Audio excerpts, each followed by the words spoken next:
નમસ્તે દોસ્તો, રામ રામ, જય શ્રી કૃષ્ણ. કેમ છો બધા? મજામાં? સ્વાગત છે તમારું અમારી YouTube channel Dhruvisha life and beauty. આજનું સવારનું વહેલું કામ પતાવી દીધું છે, કેમ કે આજે અમારે વિસનગર જવાનું છે મમ્મીની દવા લેવા માટે. મમ્મીને હાર્ટની તકલીફ છે, તો દર મહિને અમારે એમને ચેકઅપ માટે જવું પડે છે. દોસ્તો, આમ તો અમારે થોડું વહેલા નીકળવાનું હતું, પણ ઊંઘનું ટિફિન ને બધું રેડી કરવાનું, કેમ કે એને સ્કૂલમાં જવાનું હતું. તો 8, 8:30 તો થવા આવી ગયા છે. હવે અમે નીકળીએ છીએ અને પાર્લરનું જે કામ છે આજે જિનલ સંભાળશે.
દોસ્તો, વિસનગર તો પહોંચી ગયા, પણ આવવામાં બહુ લેટ થઈ ગયું. તો અમારો જે નંબર છે 32મો છે. બહાર ટ્રાફિક તમે જોઈ શકો છો, કેટલા બધા બેઠા છે. અમે તો ગાડીમાં જ બેસી રહીશું, નંબર આવશે ને ત્યારે જ બહાર નીકળવાના છીએ. નંબર આપવાની વાર છે એટલી ઘડી આપણા નામે તો રિપોર્ટ કરાઈ આવીએ, એટલે ટાઈમ ના બગડે આપણો.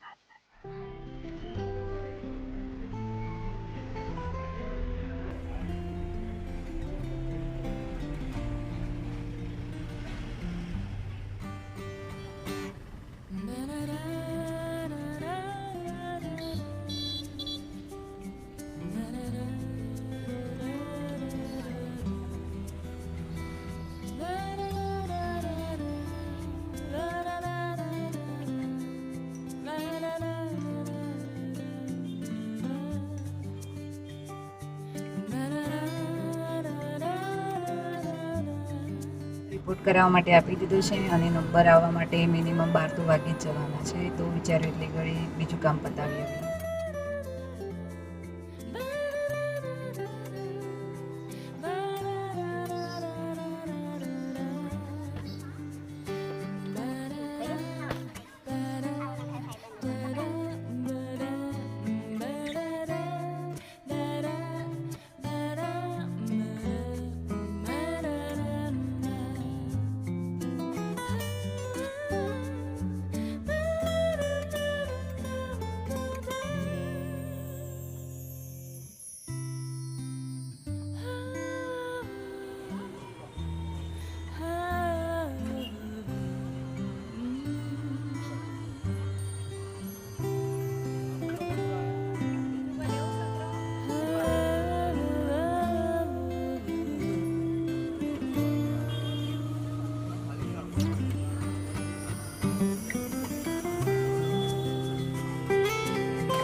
તો બદલાય જ કે મમ્મી, કેટલો વર્ષ થયો.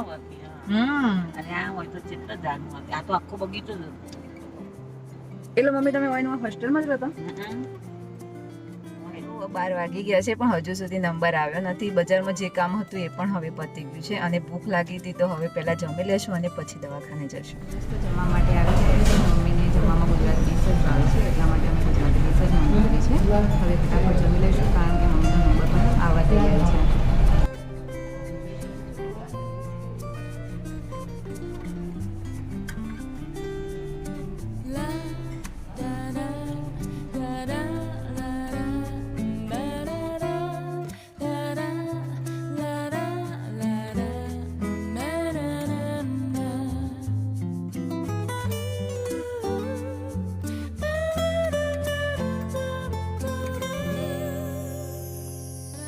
તો દોસ્તો, અમે આવ્યા એટલે અમારો નંબર આવી જ ગયો હતો. અમે મમ્મીને બતાવી દીધું ડોક્ટર સાહેબને, અને ચેકિંગ પણ કરી લીધું, રિપોર્ટ પણ જોઈ લીધા. મમ્મીને કોઈ તકલીફ નથી, અને મમ્મીની તબિયત હવે બહુ જ સારી છે.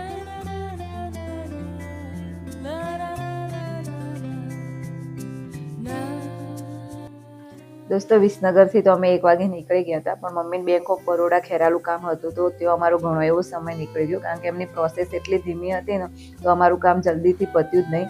5 વાગે જેવા ઘરે આવ્યા તો ઓમ બી સ્કૂલમાંથી આવી ગયો હતો અને કસ્ટમરનો આવવાનો ટાઈમ પણ થઈ ગયો હતો.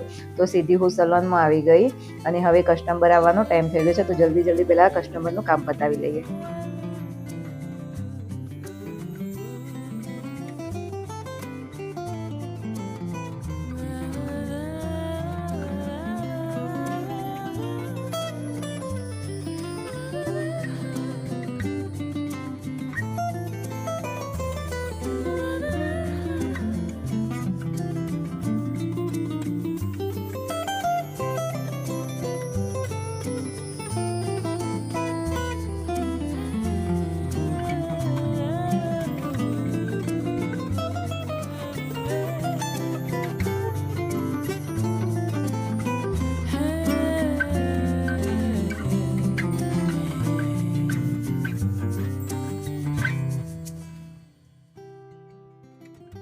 તો દોસ્તો કસ્ટમરનું કામ પતી ગયું છે અને તમે જોઈ શકો છો કે મારો આજનો દિવસ કેટલો દોડધામ ભર્યો છે.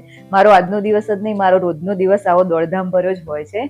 ઘરનું કામ કરવું, જોડે જોડે પાર્લર સંભાળવું અને ઓમને પણ ભણાવવું, આ બધું મારા માટે બહુ ડિફિકલ્ટ થઈ જાય છે. તેમ છતાં પણ મને બહુ મજા આવે છે, કેમ કે પાર્લર મારું સપનું છે અને પાર્લરમાં કામ કરવાની મને બહુ જ મજા આવે છે. જે દિવસ કસ્ટમર ના આવે ને એ દિવસે મને વધારે કંટાળો આવે છે. એ દિવસ કાઢવો મારા માટે બહુ મુશ્કેલ થઈ જાય છે. અને હા, એક વસ્તુ તો કહેવાની રહી જ ગઈ કે પપ્પા અને જે 3 ભાઈઓ છે એ 3 દિવસ માટે રણુજા ગયેલા છે. એટલા માટે આજે હું, જય અને ઓમ 4 જણા જ ઘરમાં છીએ અને આજે ઓમની ઈચ્છા છે ભૂંગળા બટાકા ખાવાની. અને મને ખબર જ છે અડધું કામ તો મમ્મીએ કરી જ લીધું હશે, અડધું જઈને જ મારે કરવાનું છે. તો ચલો મળીએ નીચે જઈને, ફટાફટ બનાવી દઈએ ભૂંગળા બટાકા. દોસ્તો સલૂનમાંથી નીચે આવી ત્યાં સુધી તો ઘણું લેટ થઈ ગયું હતું. મમ્મીએ બટાકા તો રેડી કરીને રાખ્યા છે. હવે ફટાફટ હું ભૂંગળા તરી લઈશ અને પછી બટાકાનો મસાલો કરી લઈશ અને પછી ખાવા બેસી જશું. મમ્મી ટીવી જોઈ રહ્યા છે, જય શૂટિંગ કરી રહ્યા છે અને ઓમ હોમવર્ક કરી રહ્યો છે. બધા પોતપોતાના કામમાં બિઝી છે.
દોસ્તો આજની બ્યુટી ટિપ્સમાં આપણે વાત કરવાના છે ટેમ્પરરી હેર સ્ટ્રેટનિંગ રિલેટેડ.